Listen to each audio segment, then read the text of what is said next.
Tu teici, ka tā antioksidantu aktivitāte ir ļoti labā līmenī bērniem un jauniešiem, un tad viņi samazinās.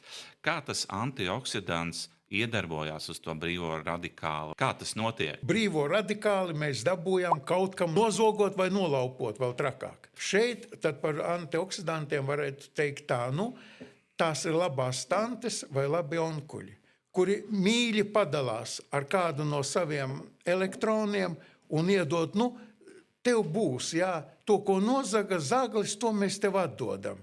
Un tu atkal esi pats par sevi stabila viela, stabila molekula, stabils atoms. Tu nevienam pāri nevari nodarīt, tu esi neitrāls. Vienu daļu sistēmas, mūsu kopējo kapacitāti, jeb spējas, vienalga saucam, kā to gribam, veido šī enzimatiskā sistēma, kas ir pirmie, kas ierodās, situāciju izvērtē un sāk darboties.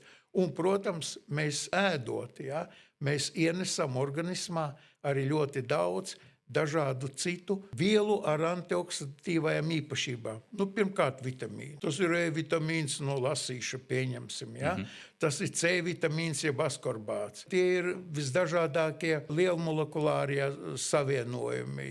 Un viss tas veido kopējo fonu, jeb nosaka mūsu kopējo antioksidatīvo kapacitāti. To mēs arī varam ļoti labi laboratorijā noteikt.